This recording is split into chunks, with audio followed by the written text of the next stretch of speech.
Salam tout le monde. Merci messieurs de la presse d'avoir bien voulu répondre à notre invitation. Il s'agit d'un point de presse que le président Ousmane Sonko va dérouler. Il va rester à l'écoute de vos questions et il va tenter de donner des éléments de réponse. Je vous remercie.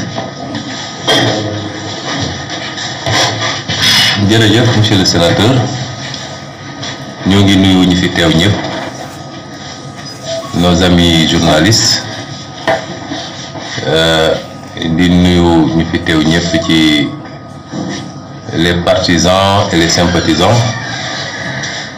di nuyu di remercier aussi ñi nga xam ne suñuy partenaires lañu depuis l'élection présidentielle et qui spontanément se sont présentés fii tey muy sénateur Sakho ak Tamba qui représentait Taxawu Sénégal ak le représentant de AJ Gassama. De remercier également mon avocat Maître Djibi Diagne qui est là parmi nous. wax ni ndaje bi dañu prévoiroon la depuis àjjuma def naa bi ma egsee fii ci feuille de route bi ñu defoon laa waxoon samay collaborateurs ñu contacter la presse locale pour ñu mën a gisee tey mardi bi te lii sababu woon gise bi dans un premier temps waroon sax nekk lii j'avais souhaité rencontrer la presse locale ci échange boo xam ne waroon doon sax un échange communication externe mais échanger avec comme ni ma ko defee ak tous les acteurs locaux. Alors am na lu fi xew diggante bi moo tax ñu modifier légèrement le format. Donc ñu leen di gërëm nos amis de la presse di wax ni maa ngi fii ci Ziguinchor depuis àjjuma ñëw bi nag ñëw jàmm la ñëw nemmeeku la ñëw politique la ñëw social la ak ñëw seet ay mbokk la Sénégal yépp xam nañ ni fii mooy sama dëkk mooy sama cosaan donc warul doon surprise wala lu exceptionnel que ñu Ousmane Sonko dem na Casamance ñu ñëwoon nag comme ni ma ko waxee muy ñëw nemmeeku bu yaatoo yaatu ñëpp xam nañ ni kenn ku ne fa nga dëkk boo fay dem am na looy yéeg ci sa yaram parce que nit cosaanam rek la am àjjuma bi may jël avion di ñëw fii yàlla xam ne ni dama tawatoon kon naa semaine boo xam ne grippe bi sonaloon ma ba àjjuma ci suba dama mujj woo médecin bi mu ne ma fomal voyage ma ne ko duma ko fom mu defal ma ñaari bouteille perfusion ma ñëw waaye bi ma wàccee aéroport Ziguinchor laa leen daa def ça c'est le plaisir d'être ce soir donc là parce que rek nii ñëw fii dafa am lu muy defaraat ci ñun moo tax léeg-léeg ñu xaw fee géej ndax situation bi ni muy mel waaye saa suñu amee possibilité dañuy ñëw mbégte ñëw boobu nag malheureusement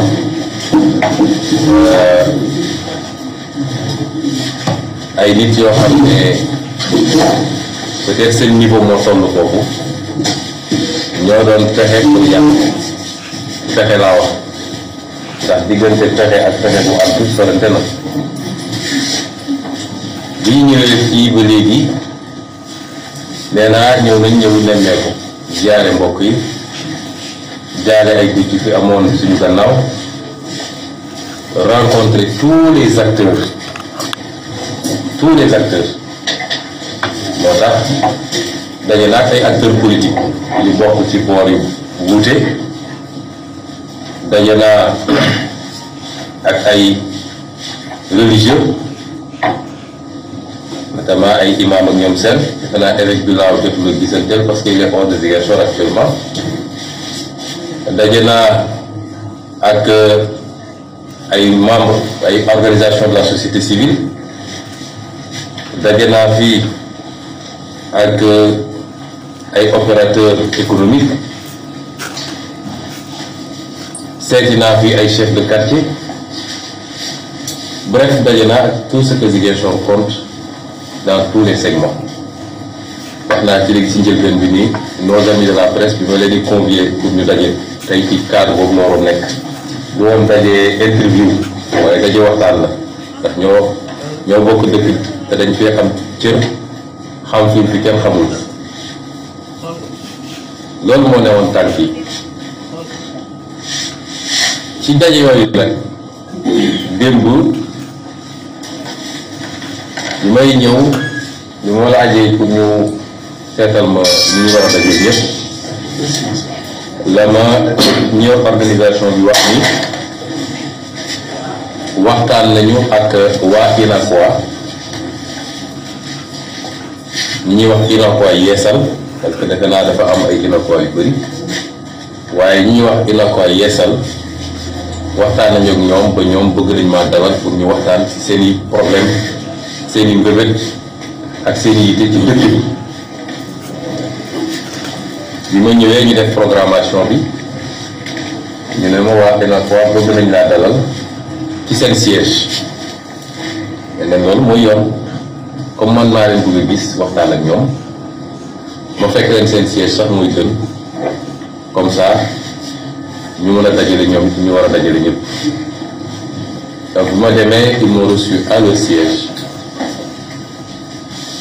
représentant tous les marchés de Ziguinchor ñu nga ko woon les 5 marchés ñu toog waxtaan. dañuy dem la ma kenn ci délégation bi ne ma mais président siège u UNACOIS dafa jàkkaarloo këru Doudou Ka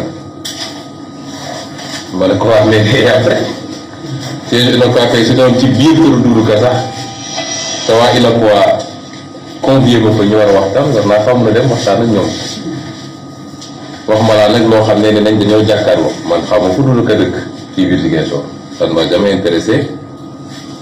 Donc, mais je suis un citoyen sénégalais. Amul une portion du territoire national sénégalais qui me soit interdit. Amut. Fu ne laay dem ci Sénégal. Di Fouta à Tambacounda, de Dakar à Ziguinchor. Donc, su ma ñëwee ba fii Ziguinchor nag ñu ne ma koñ bi waroon fi dugg parce que diwo fi dëkk. def naa loolu xel mënu ko nangu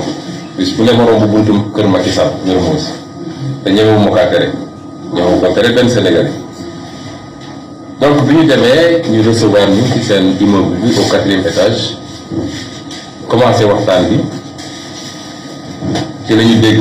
coow li commencé bëri ci suuf ñu jóg daal di tëj fenêtre yi ak yooyu un des éléments de la sécurité ñëw ne ma waa ji ci boppam ñëw na ba fii ak kat-katam demaat jëli ay nit ñëw ñu woo ay nit ñu bëri ñu ngi ci suuf ne dañuy forcer dugg ci immeuble bi parce que il n'est pas question que ngeen tenir fii une réunion. Alors la sécurité a fait son travail, on a continué notre réunion. la ca des ñëpp gis nañ ko parce que les images parlent d'elles-mêmes. yooxu nañu saaga nañu agressé nañu jam nañu ay nit paaka lu ne def nañ hier bu dul woon professionnalisme ak sang-froid bi nga xam ne sama sécurité def nañ ko bakkan mënoon na rot di xew démb bu dul woon retenue ak sang-froid wu ma sécurité démb bakkan dina faro kon ñu ngi sant yàlla bi mu amee waaye ñoom gaañ nañu ay nit. xam nga li neex ci mbir mi mooy saa suñ dañ naan Sonko day victimisé wu malgré les images des vidéos wala ñu ne moom moo attaqué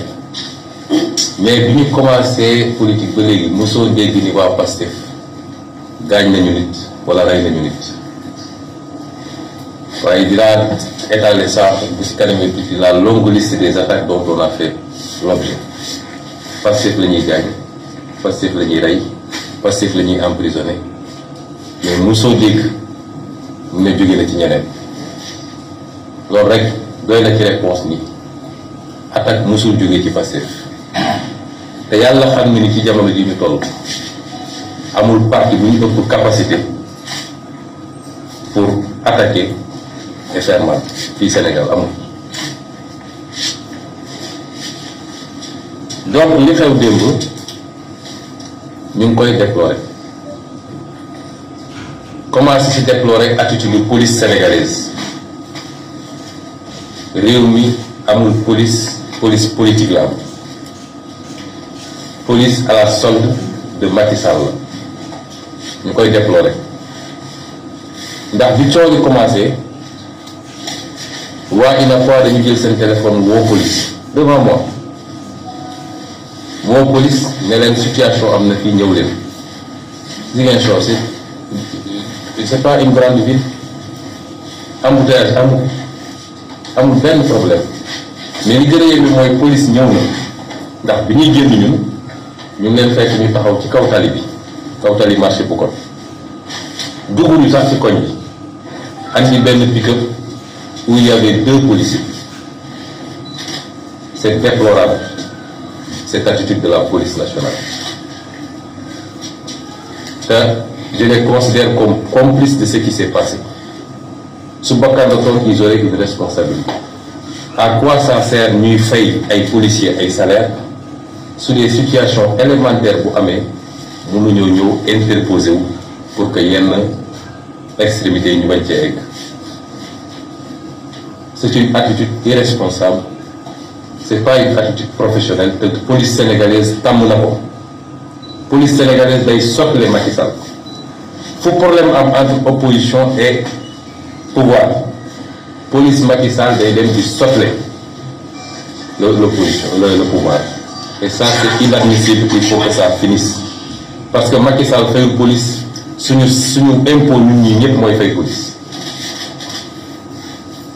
Je n'indexe pas les policiers individuellement xam naa ni léeg-léeg ñoom ñoo gën a amul leen naqari mais ñi leen di jox ay ordre laay wax ma les policiers individuellement kenn doon leen nekk patriote te xam naa ni léeg-léeg ñoom ñooy gën a amul leen naqari mais c'est un corps paramilitaire suñ leen nee def leen ñu def suñ leen nee toog leen ñu toog di déplorer li fi xew parce que politique du lii jàpp naa ni Casamance 40 ans yi weesu Casamance souffrance bi fi am doy na sëkk 40 ans yi fi weesu li fi tuuru ci deret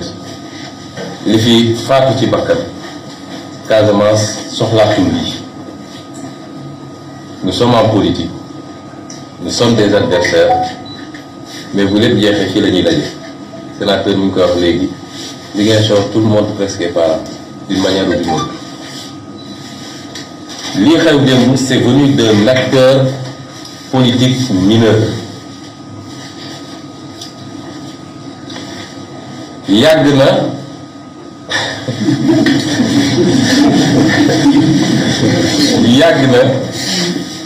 xam nga li tubaab di wax complexe d'infériorité yàgg na di wax ci Ousmane Sonko di yónni ay nit ñuy saaga Ousmane Sonko di bind ñu ci Ousmane Sonko bu binduloo sax bu joxe site yi ba pare day fay ne leen désactiver commentaire yi loolu yàgg na koo def.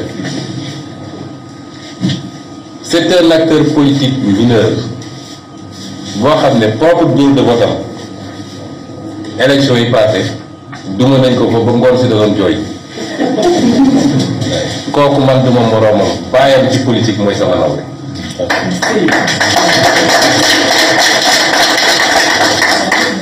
bàyyam ci politique ñu koy wax Macky Sall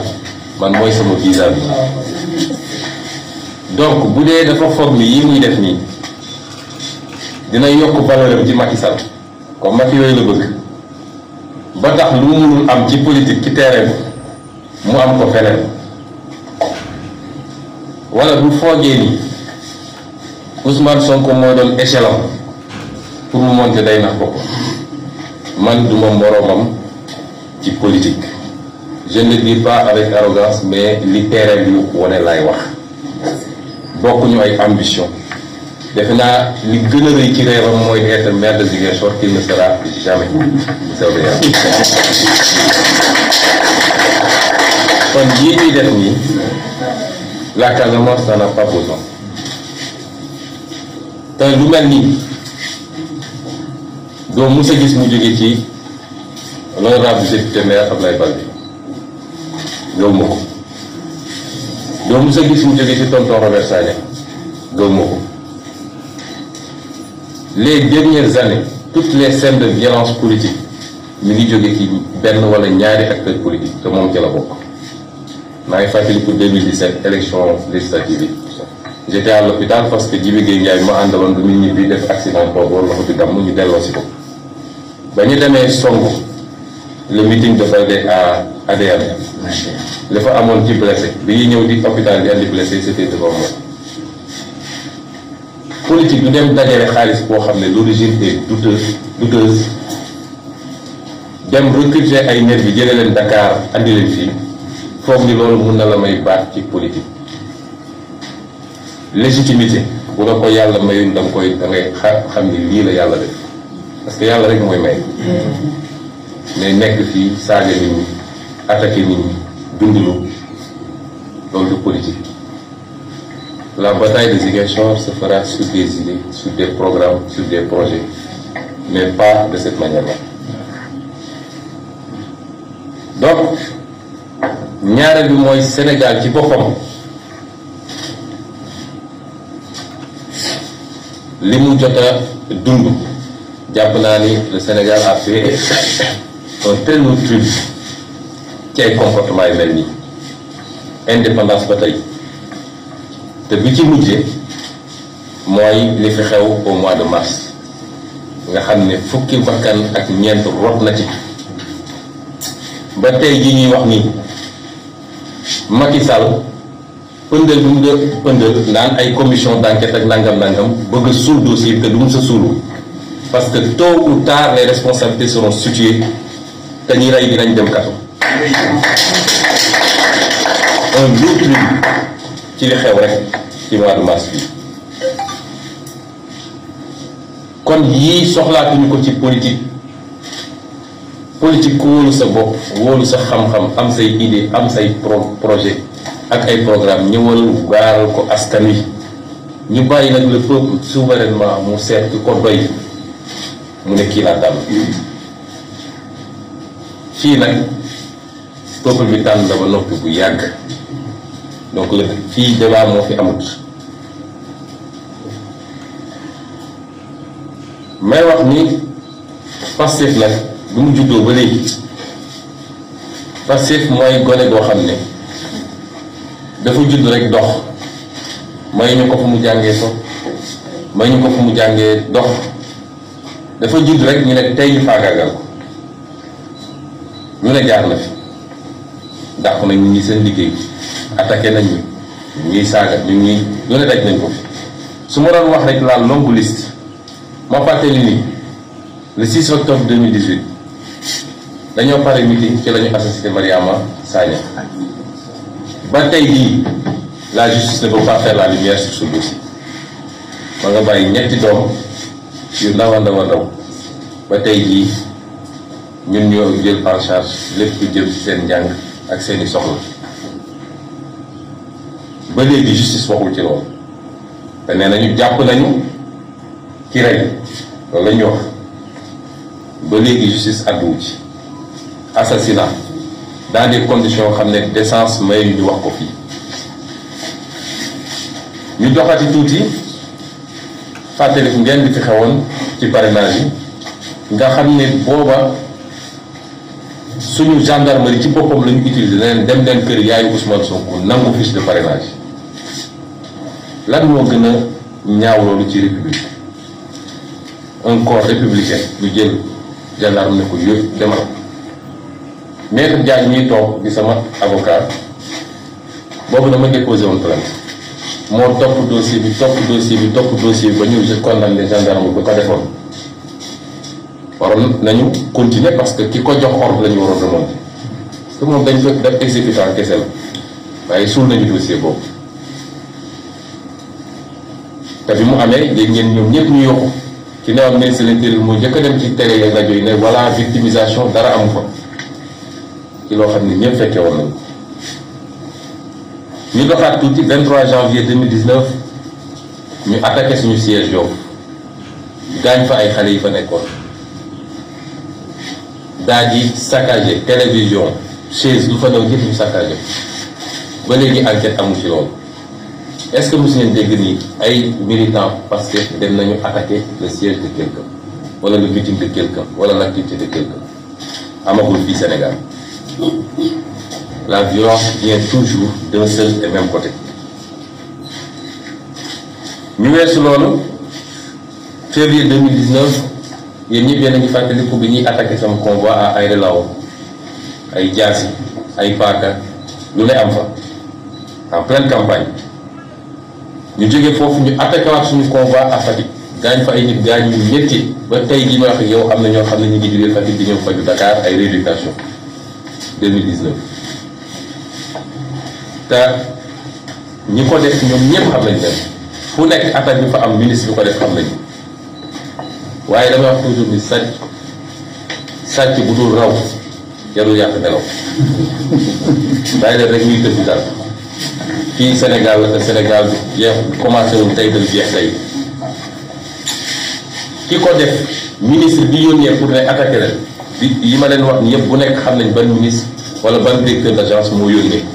jënd jaas yi jënd xeere joxe xeere ne leen dem leen attaqué Sonko et son convoi ñu jógee foofu ñu ñëw ne def nañu loolu lépp sottiwul te waa ji mënuñu koo jaare fenn foo laal c'est bétonné ndax ñu ngi sant yàlla Pastef mooy parti boo xam ne dafa neex a nekk waa Pastef ñu ci bëri ay hauts fonctionnaires lañu nekk ci domaine yu sensible fu leen neex ci télé ñu taxaw wax te kenn mënu leen dara parce que dañoo jub musuñoo sàcc musuñoo jël lu ñu moomul musuñu leen corrompre musuñoo corrompre moo tax ñu nekk à l'aise bëri nañu ànd ak Macky Sall di fonctionnaire bis bu ñu critiquoon Macky Sall du suba ñu génne leen dossier kaso lañ jëm li ëpp sax ci nekk fonctionnaire ànd ak Macky Sall ku ci ne ñu génne la dossier CENTIF wala dossier OFNAC wala dossier IGE wala dossier moo tax ñu dem seen gerte dem toog ci Macky Sall bi ñu gisee ni loolu yépp nag amuñu ko la ñu ne kii nag buñ ko gaawul téye te ñu ngi dëgmal 2014 musiba dina am 2024 musiba dina am ci ñoom ñu ne kon nañ ko pexeel daal di def seen mascarade ce complot boo xam ne amul ku mu réer àdduna bi lii complot bañ ca demee nag ba ci biir parce que it ñun ay nit jàmm lañ nee naa musuñoo attaqué musuñoo dóor waaye loolu tekkiwul ngay yàqu sañu de yàgg naa wax ni man duma koo xam ne suñ la dajee ci lex bi nga joxe lex bëri politique dafay am fu muy toll nag rokki mi rokki la bi ñu demee ba bëgg a ëppal gis nañ ñu gis mooy li fi xew mois de mars nga xam ne moom Macky Sall dafa demoon tëju ñemewul woon lu dul diggante Mermoz ak Palais ministre bi yeeg directeur général ñoom yëpp yor làmmeñ di rëy làmmeñ nekk ci télé yi fan la ñu demoon mars am na ñu génnoon sax réew mi dégg naa dem Dubaï ak feneen ak feneen man mii ñu yónnee ci man naan wax leen ko man bokkuma ci mbir mi defuma ko dara bu gaa bi yow taal sama kër kenn xamul nu mu toll ci ay ministre ay directeur ay kilifa waaye bi mbir mi jeexee gis ngeen leen après la pluie tous les cafards sortent loolee nag amoon dañ leen bu wax ne mi ngi fi ba tey te dinaa ci dellu si jàmm ñaar koy dox ñun am nañu limite am nañu lu ñu mun a nangu que ñuy xëy su ba ngoon jot nekk ci télé yi di ñu saaga dañoo yor njaboot di ñu saaga di wax lu leen ci ñun ça passe encore parce que yonent yi sax saaga nañ leen te loolu du tàkk te plus ñu koy def plus ñu yokk suñu aura ak suñu sympathie ci kóob que ñu attaqué waat ñu ne ñun ay républicain lañu fa ñu war a déposer plainte ñu dem déposer fa plainte donte xam nañ du mujj fenn ba léegi loolu jàll na waaye keroog bu ñu jógee ne nag parce que Macky Sall dañ ko bàyyi ci lu mu nekkee fii Sénégal Macky Sall donnul Sénégal ci bàyyam Macky Sall jëndul Sénégal moomul Sénégal Abdou Diouf nekk na fi ba jóge fi ci sama xam-xam bu gàtt musul tere adversaire bu nekk candidat daan na am problème ak Ablaye Wade ba tëj waaye balaa élection mu génne Ablaye Wade bàyyi ko mu compétir tranquillement ñaata la Ablaye dem ka mais balaa élection génne nañ ko te musuñu koo privé de droit civique Ablaye nekk na fi ba jóge 2007 kan moo ne woon sa plus grande menace doon fi koy sase jàpp ko fi en 2005 mais balaa 2007 bàyyi na ko mu nekk candidat en sachant que menace bi gën a rëy foofu la jóge guléet ci Sénégal Macky Sall ñëw ne diw ak diw ak diw bu ñu nekk candidat ñu seetaan ko ci nag parce que loolu ça interpelle le peuple ñu seetaan ko si ba mu am sañ-sañu écarté candidat 2019 mu def pourquoi candidat yi gënoon a fës ci opposition ci jamono jooju mu écarté la ñëpp seetaan ko loolu moo fi dul amati Sénégal bu yaakaaree ni par l'instrumentalisation d'une justice et je continue à lancer un appel à la justice sénégalaise. Cette justice n'est plus crédible aux yeux des Sénégalais. Des médias ñu ñëw fi nag ma ne bàyyi ma intenté une procédure ma ne ko jaru ko parce que du mujj fenn. Moi je ne crois pas en cette justice dès qu'un dossier implique des acteurs politiques de la mouvance présidentielle. Je le dis haut et fort, il n'y a pas de justice au Sénégal qui plan boobu. Et je vous dirai après pourquoi jaru ko. Kon bi ñu defee seen mascarade boobu objectif bi ñu ci amoon échoué ndax seen objectif mooy woon dans la première semaine na Ousmane Sonko tëdd di kaso ko defee nag ñu déroulé tey ni foofu mu mujjee ñemewul sax jël décret pour nommer un juge d'instruction patate chaude bu nekk seen loxo man maa ngi bind ne leen gaaw ci dossier bi ñemeetuñu ko sax te fu muy mujjee nag luy tooy dina jógee fu ñu ko foogee loolu tappale yow réew liggéey moo ko yow suñ la falee demal liggéey boo defee résultat soxla woo campagne pour am un deuxième mandat soxla woo éliminer adversaire parce que un homme politique bu ñu la joxe nguur ton adversaire c'est pas l'opposition c'est le peuple qui t'a élu. Si le peuple est satisfait de toi dina la jox deuxième mandat boo paree deuxième mandat ñu xam ni jeex na nga ne maa ngi dem tool bi sax peuple bi mooy jóg ne dañoo bëgg a continuer waaye nekk ci tappale suba ngoon sàcc alal réew mi séddoo ko complot contre les adversaires politiques foog ni loolu moo tax nga war a am dara. On n'a jamais eu un président aussi impopulaire musul am laaj yi li tax nga laaj léegi Sénégal buy dem fenn sax day recruter ay nervis yu koy jiitu parce que bu ko yóbbu. Ça c'est le summum de l'impopularité. Même Diouf lui perte dëgg musul jël ay nervis pour ñu tere nit ñi yóbbu ko. Police a ngi fi gendarme a ngi fi il sort rek ñu encadré ko mu dem def li muy def. kon dama bëgg a fàttali Macky Sall parce que man nee naa leen l'acteur politique mineur insignifiant di def lii man du sama nawle moo tax waxuma ak moom dama bëgg a fàttali Macky Sall ne ko nguur day jeex te bosam jeex na question du jour la léegi dañ koy compter nguur dafay jeex na fàttaliku IBK fii Mali na fàttaliku Idriss Déby na fàttaliku Alpha Condé na fàttaliku keneen mais ñooñu mooy les mauvais exemples sax waaye na fàttaliku ñi nga xam ne def nañu seen nguur bu jeex ñu joxe pouvoir bi barki dem ba xaw Niger def na 2 mandats ne du ma laajal 3e mandat xanaa mu ngi Niger toog soxlawul dem tëddi France ji Rawlings musul génn Gana ba ni muy dee te daan génn di dox ay course am soxlawul sax équipe de sécurité fu mu romb Gana yee nuyu ko loolu mooy ndam ci nguur waaye damay ngoy ci nguur te defoo fi dara lu baax loolu ci ñàkk bokk la bokk donc na delloo si xelam te lii man moom laa jël comme unique et seul responsable. Il est le seul garant de la sécurité de tous les Sénégalais ndax moom lañ yor suñu budget pour cela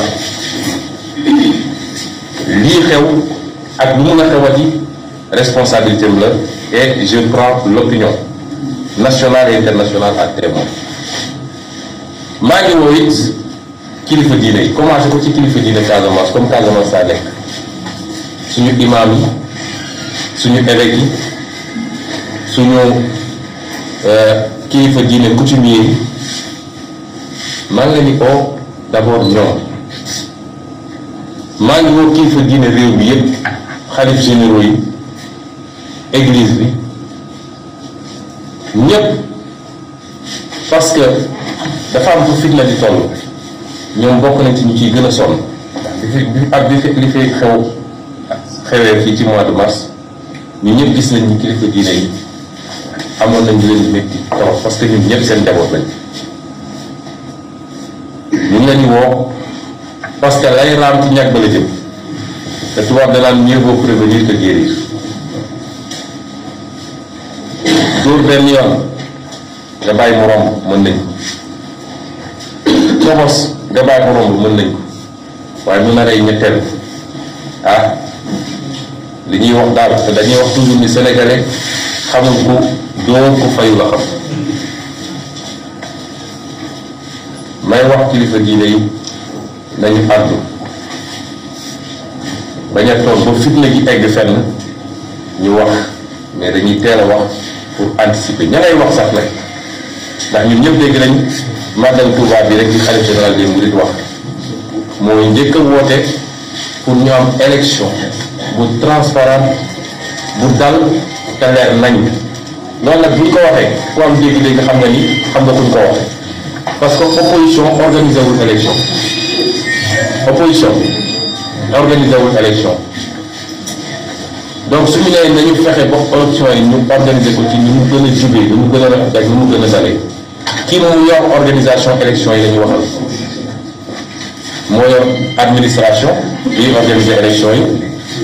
moom moo yor police ak gendarmerie moo yor armée donc moom responsabilité la moo wax nag ni moo weesoo appel boobu ma lancé kilifa diine yépp dinaa wax ni lii am démb dootul am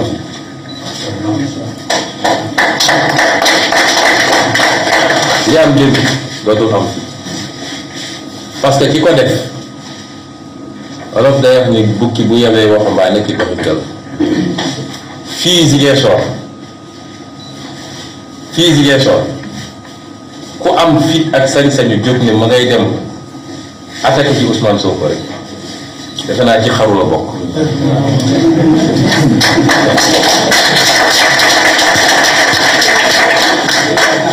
mën naa ne fépp ci Sénégal la waaye rawatina fii Ziguinchor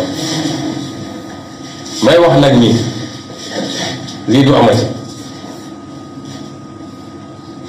avertissement la bu amatee gëm naa ni ku ko def dina bëgg a ñëw Ziguinchor dootu ko ñeme dootu fi amati démb ba léegi maa ngi calmé maa ngi téye nit ñi ndax suñu leen bàyyiwul gëm naa ni musiba am na léegi may wax bépp acteur politique bu Ziguinchor man fii aw ma fi sansen fii laa yaru fii laa jàngi amul koñ bu ma xamul fii amul yoon bu ma xamul fii te fu ne laay jaar nag bu ci kanamee tuuti dinaa génn dem à la rencontre des populations de Ziguinchor te du amul fu ma dul dem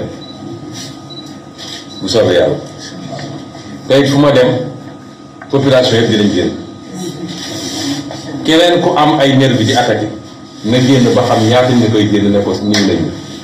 parce que mbir mi foofu la may wax nag ni c'est la dernière fois lii am bu amatee nous dégageons toute responsabilité de ce qui va advenir dernière fois ñun provocation taxu ñoo jóg amuñu temps boobu ku yàlla may li mu la may fii soxlawoo provoqué kenn soxlawuñu ko waaye fu ñu war a am réunion dinañ fa dem réunion fu ñu war a am rencontre dañ fa dem rencontre loolu moom nañ ko leeral tey may woo ñëpp nag ñu delloo si seen xel